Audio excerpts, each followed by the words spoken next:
इस फिल्म की इब्तिदा एक पेशन गोई से होती है। कहा जाता है कि मलका बेओमोटा की दौरे हुकूमत में पैदा होने वाला एक बच्ची उसे खत्म कर देगा। ये सुनकर ताकतवर मलका बेओमोटा खौफजदा हो जाती है। वो तुरंत ही अपनी सल्तनत की तमाम हामला महिलाओं को कैद करवा देती है और जैसे ही वो महिलाएं बच्चों को जन्म देती हैं, मलका का हुक्म होता है उन तमाम बच्चों को फौरन कत्ल कर दिया जाए, क्योंकि वो चाहती है कि वो हमेशा जिंदा रहे बगैर किसी खतरे के। फिर हम देखते हैं एक महिला एक बच्ची को जन्म देती है। मलका को उसकी खबर मिलती है। बच्ची को बचाने के लिए वो माँ मलका की एक मुलाजमा से गिड़गिड़ाती है, मेरी बच्ची को बचा लो। मुलाजमा का दिल पिघल जाता है। वो छुपकर उस बच्ची को महल से बाहर ले जाती है, महल के चौकीदारों और फौजियों को चकमा देते हुए। उधर मलका बेओमोटा अपने सिपाहियों के साथ उस खातून के घर पहुंचती है, मगर वहां बच्ची का नाम और निशान नहीं होता। गुस्से में आकर वो हुक्म देती है उस बच्ची को जहाँ कहीं भी हो ढूंढ कर मार डालो।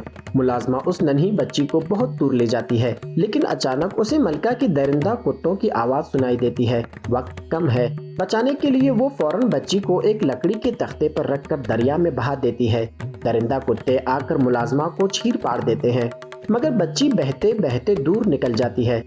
दरिया का बहाव उसे एक अजनबी मकाम पर ले जाता है, जहां दो छोटे कद के बौने उसे देखते हैं। वो भागकर अपने वालिद वीलो को बुलाते हैं। वीलो आकर बच्ची को देखता है, मगर तुरंत ही अंदाजा हो जाता है कि ये बौने के बच्चे नहीं, ये इंसान है। अब मसला ये है कि इस बस्ती में सिर्फ बौने ही रहते हैं। वीलो कहता है, नहीं, हम इसे घर नहीं ले जा सकते। इसी लम्हे गांव का एक शख्स आता है और वीलो पर इल्जाम लगाता है, तूने मेरे बीज चुरा लिए हैं। वीलो जवाब देता है, मैंने कुछ नहीं चुराया, ये बीज मेरी जादूगरी से उगे हैं। मगर वो शख्स धमकी देकर चला जाता है, बाद में तुझसे निपटूंगा। वीलो की बीवी, जिसका नाम है का, दरिया के किनारे आती है और जैसे ही बच्ची को देखती है खुश हो जाती है। वो बच्ची को गोद में उठाकर घर ले जाने लगती है।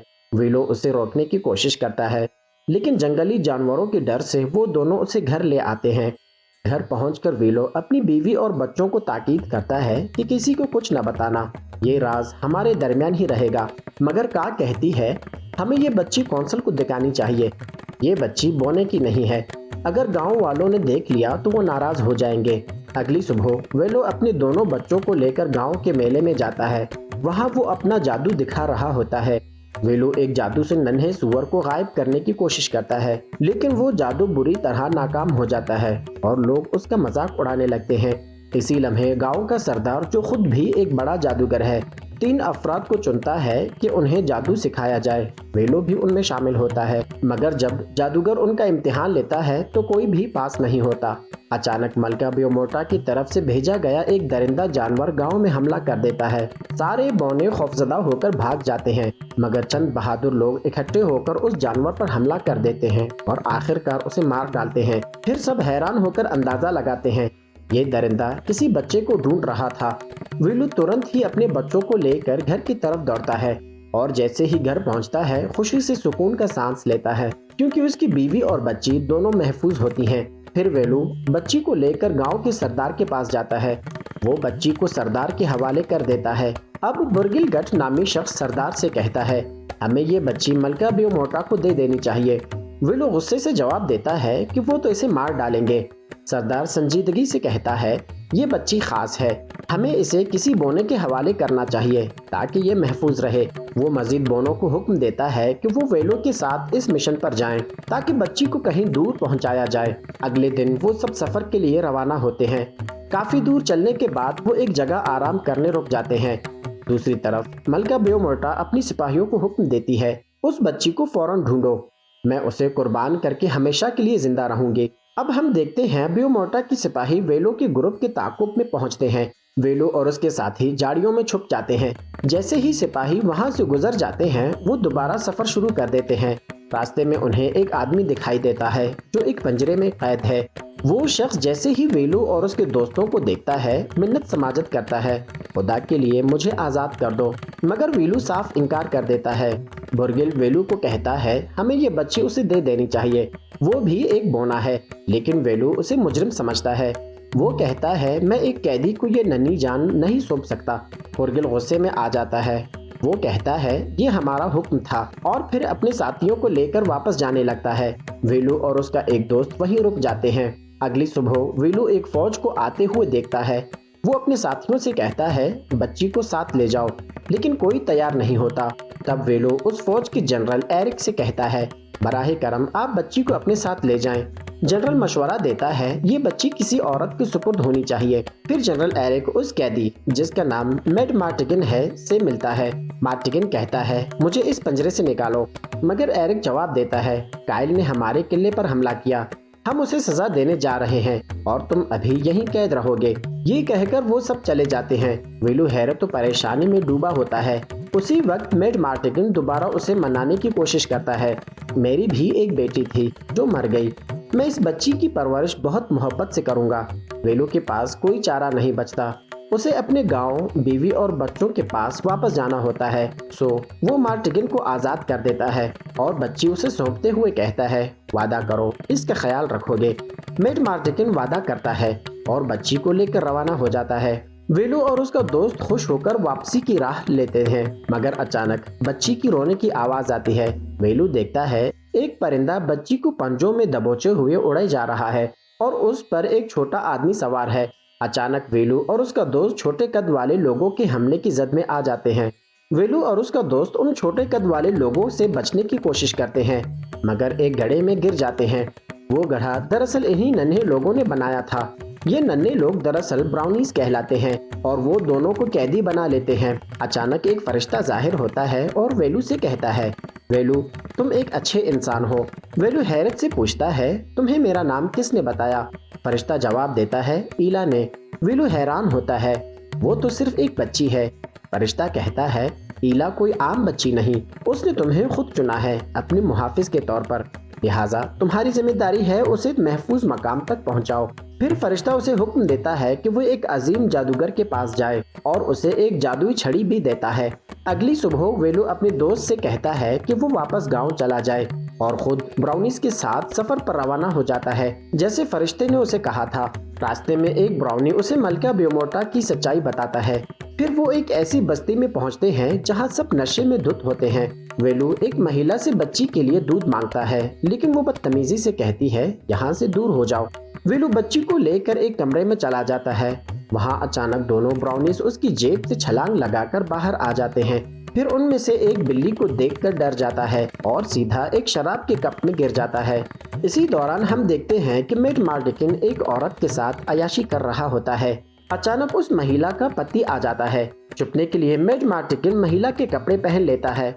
विलू उसे देखकर गुस्से में आ जाता है। ये बच्ची तुम्हारे हवाले थी, तुमने हिफाजत नहीं की। जब पति आता है तो महिला मेड मार्टिगन को अपनी बहन कहकर मुतारिफ करवाती है, जिस पर वो बदफितरत पति उस पर लाइन मारने लगता है। लेकिन उसी लम्हे एक बेओमोटा की सिपाही और उसकी बेटी सोरशा भी वहाँ पहुँच जाते हैं। वो मेड मार्टिगन से पूछते हैं बच्ची कहाँ है? मेड मार्टिगन दावा करता है कि ये बच्ची मेरी है, मगर सोरशा फौरन पहचान लेती है कि ये दरअसल एक मर्द है। ये देखकर महिला का पति आग बगोला हो जाता है और फौजियों पर हमला कर देता है। इस हंगामे में मेड मार्टिगन ईला को उठाता है और एक बग्घी में फरार हो जाता है। वीलू भी तुरंत बग्घी में कूद जाता है, लेकिन मलका की सिपाही उनका पीछा करते हैं और हमला शुरू कर देते हैं। मेड मार्टिगन बहादुरी से उनसे लड़ता है। इसी दौरान एक दरख्त रास्ते में आ जाता है, जिससे एक ब्राउनी बग्घी से लटक जाता है। उसका साथी उसे खींचकर बचा लेता है। इसी तरह वो सब सिपाहियों को चकमा देकर एक जगह छुप जाते हैं, मगर एक ब्राउनी जो मुकम्मल नशे में होता है छुप नहीं पाता। इसी लम्हे सिपाही वहां से गुजरते हैं और वो बड़ी मुश्किल से घोड़ों के नीचे आने से बच जाता है। बाद में मेड मार्टिगन जाने लगता है, मगर ईला वेलू की तरफ देखती है जैसे वो उसे भी साथ चाहती हो, क्योंकि वो जानती है वीलू एक मुहाफिज है। मेड मार्टिगन आखिर मान जाता है और वीलू को भी साथ ले लेता है। उधर मलका बेओमोटा अपने कमांडर कील से कहती है मुझे वो बच्ची चाहिए, फौरन ढूंढो उसे। इस तरह वीलू और उसके साथी सफर करते करते एक जजीरे पर पहुंचते हैं, जहां एक मशहूर जादूगरनी राजील रहती है। मेड मार्टिगन वहीं से वापस लौटने लगता है। वीलू एक कश्ती में सवार होकर जजीरे की तरफ जाता है और आवाज लगाता है जादूगरनी राजील कहाँ हो तुम? अचानक उसे एक बिल्ली नजर आती है और बिल्ली कहती है यहाँ क्या लेने आए हो? वीलू हैरान होकर पूछता है क्या तुम राजील हो? एक फरिश्ते ने मुझे तुम्हारे बारे में बताया था। बिल्ली जवाब देती है हाँ मैं ही राजील हूँ, क्या चाहिए तुम्हें? मुझे इस बच्ची को उसकी माँ तक पहुंचाना है महफूज तरीके से। बिल्ली कहती है, बेओमार्टा ने मुझे जादू से बिल्ली में बदल दिया है। अगर चाहो तो इस छड़ी से मुझे इंसान बना सकते हो। वीलू हिचकिचाते हुए कहता है, मैं तो सिर्फ एक किसान हूँ, थोड़ा बहुत ही जादू आता है। इसी लम्हे सोरशा और उसके सिपाही वहाँ पहुँच जाते हैं मेड मार्टिगन के साथ। वो ईला को छीन लेते हैं और वीलू को कैद कर लेते हैं। अब शाम हो चुकी है तो वो सब खेमे लगाकर रात गुजारने के लिए रुक जाते हैं। अब राजिल वेलू से कहती है, वेलू वो जादुई छड़ी इस्तेमाल करो और मुझे मेरी असली शक्ल में वापस लाओ। वेलू मंत्र दोहराता है वो जो राजिल ने उसे सिखाया था। वो पूरी कोशिश करता है कि उसे वापस लाए, मगर राजिल बिल्ली से कौवा बन जाती है। इसी लम्हे वेलू के दोनों ब्राउनी दोस्त भी वहां आ जाते हैं और वो इसका पिंजरा खोलने की कोशिश करते हैं, मगर मेड मार्टिगन अंदर से चिल्लाता है, जल्दी करो, मुझे यहाँ से निकालो। तब एक ब्राउनी मजाक में मेड मार्टिगन की नाक पर वो जादुई पाउच दे मारता है जो उसकी गर्दन से लटक रहा होता है। पाउडर का असर होता है और मेड मार्टिगन एकदम से रोमांस वाली मूड में आ जाता है। फिर वो सब पिंजरे से बाहर निकल आते हैं और ईला को तलाश करने लगते हैं। वीलू देखता है कि ईला सोरशा के खेमे में है।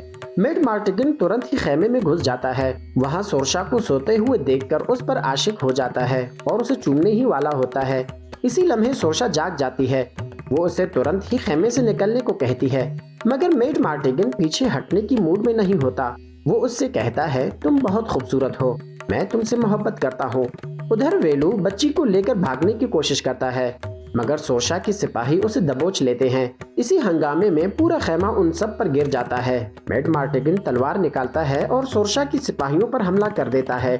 वो चालाकी से उन्हें धोखा देकर वेलू और बच्ची के साथ फरार हो जाता है, मगर भागते भागते मेड मार्टिगन फिसल कर गिर जाता है। वेलू किसी तरह ईला को एक नजदीकी गांव ले आता है, मगर हम देखते हैं मेड मार्टिगन बर्फ में जम चुका है। इसी दौरान सोरशा के सिपाही उस गांव में भी पहुंच जाते हैं। वेलू और बाकी सब एक मकान में छुप जाते हैं। वहां एरिक भी मौजूद होता है जो मेड मार्टिगन का पुराना दोस्त है। सोरशा जब अंदर आती है, मेड मार्टिगन उसे दबोच लेता है और उस पर छुरी रख देता है और उसे बतौर डाल इस्तेमाल करके बाहर निकल जाता है, मगर एक मौके पर सोरशा उसे चकमा देती है और फरार हो जाती है।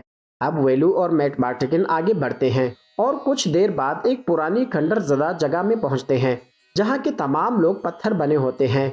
तब मेड मार्टिगन गलती से ट्रोल की बैतुल खला में कदम रख देता है, लेकिन वहीं उसे हथियारों और जिर्रा का जखीरा मिल जाता है। अब मेड मार्टिगन सिपाहियों के लिए जाल बिछाने लगता है। दूसरी तरफ वेलू दोबारा राजिल को उसकी असल शक्ल में लाने की कोशिश करता है, मगर उसी वक्त मलका के सिपाही आ जाते हैं और वेलू की तवज्जो हट जाती है। तकरीबन वो राजिल को कौवे से बकरी में बदल देता है। अब तक मेड मार्टिगन मुकम्मल तौर पर तैयार हो चुका होता है। सिपाही वहां पहुंच जाते हैं और एक जबरदस्त लड़ाई शुरू हो जाती है। वेलू का सामान एक खौफनाक ट्रोल से होता है। जब वो जादुई छड़ी उस पर चलाता है तो वो एक बड़े से खौफनाक जानवर में तब्दील हो जाता है जो मलका के सिपाहियों को पकड़ पकड़ कर खाने लगता है। अब हम देखते हैं कि सोरशा मेड मार्टिगन की बहादुरी देखकर उस पर फिदा हो जाती है और उसे चूम लेती है। मेड मार्टिगन उस बड़े से बलाह पर चढ़कर तलवार से हमला करता है और वो बलाह वहीं पर ढेर हो जाता है, मगर उस दौरान कील बच्ची एला को उठाकर भाग जाता है और वीलू उसे रोक नहीं पाता। फिर अचानक एरिक अपनी फौज के साथ वहां पहुंच जाता है और दोनों ब्राउनीज भी उनके साथ होते हैं। उधर कील मलका के महल में जाकर ईला को उसके हवाले कर देता है।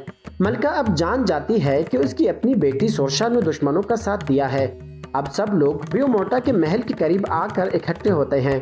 राजिल जो एक बकरी है वीलू से कहती है, मैं मलका को रोक सकती हूँ, बस तुम पूरी तवज्जो से वही मंत्र दोहराते रहो। वीलू जादुई अल्फाज दोहराता है, मगर उसकी तवज्जो भटकने लगती है और वो राजिल को एक जानवर से दूसरे जानवर में बदलता चला जाता है। बिल आखिर वो उसे उसकी असली शक्ल में वापस लाने में कामयाब हो जाता है।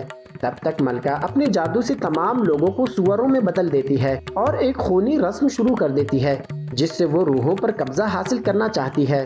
मगर जैसे ही राजिल दोबारा अपने असली शक्ल में आती है, वो अपने जादू से तमाम लोगों को उनकी असली शक्ल में वापस लाती है। उसके बाद सब एक साथ मिलकर एक जबरदस्त मंसूबा बनाते हैं। अगली सुबह वेलू और राजिल मलका बेओमार्टा के महल के बाहर खड़े होकर उसके सिपाहियों को ललकारते हैं ताकि वो दरवाजा खोले। कील फौरन हुक्म देता है कि दोनों को मार डालो। जैसे ही महल का दरवाजा खुलता है और सिपाही हमला करने आते हैं, वेलू अपनी छुपी हुई फौज को आवाज देता है। अगले ही लम्हे सब लोग अंदर धावा बोल देते हैं। अब कील और एरिक की फौज के दरमियान खौफनाक जंग छिड़ जाती है। उधर वेलू, राजील और सोरशा महल के अंदर पहुंच चुके होते हैं, जहां बेओमोल्टा वोरा पर जादुई रसूमात कर रही होती है। राजील और सोरशा उसे रोकने की कोशिश करती हैं, लेकिन बेओमोल्टा अपनी ही बेटी सोरशा को हवा में उठाकर दीवार पर लगी हुई नेज़ों की तरफ फेंक देती है, मगर राजील उसे बचा लेती है। इसके बाद राजील अपने जादू से बेओमोल्टा पर हमला करती है, लेकिन बार बार की कोशिश के बावजूद वो उसे शिकस्त नहीं दे पाती। दूसरी तरफ मेड मार्टिगन पूरी शिद्दत से बेओमोल्टा की सिपाहियों से लड़ रहा होता है। दोनों ब्राउनीज भी उसकी मदद कर रहे होते हैं। उधर राजील और बेओमोल्टा की जंग के दौरान वेलू एक दीवार के पीछे छुपकर मौका देखता है और अल्वेरा को लेकर निकलने की कोशिश करता है, लेकिन बेओमोल्टा महल के तमाम दरवाजे बंद कर देती है। उसी वक्त वेलू अपनी जादुई चाल चलता है और सबके सामने उसे गायब कर देता है। ये देखकर बेओमोल्टा गुस्से से पागल हो जाती है, लेकिन उसी लम्हे उसकी जादुई अमल के दौरान आसमानी बिजली गिरती है और वो खुद ही तबाह हो जाती है। सब लोग खुशी से झूम उठते हैं। जब वेलू अपने गांव वापस जाने लगता है तो राजील उसे एक जादुई किताब तोहफे में देती है। वेलू वेरा को सोरशा और मेड मार्टिगन के हवाले कर देता है, सबसे रुखसत लेता है और अपने गांव की तरफ रवाना हो जाता है। गांव पहुंचते ही सब लोग उसका शानदार इस्तकबाल करते हैं। वेलू अपनी जादूगरी सबको दिखाता है, जिसे देखकर सब खुश हो जाते हैं। फिर वो अपनी बीवी और बच्चों से मिलता है। इसके साथ ही इस खूबसूरत सी फिल्म की कहानी यहीं पे ख़त्म हो जाती है। अगर आपको ये कहानी पसंद आई हो तो कमेंट्स में ज़रूर बताइए आप अगली किस फिल्म की वजाहत देखना चाहते हैं। आपकी तजावीज़ हमें मज़ीद वीडियोज़ बनाने की हिम्मत देती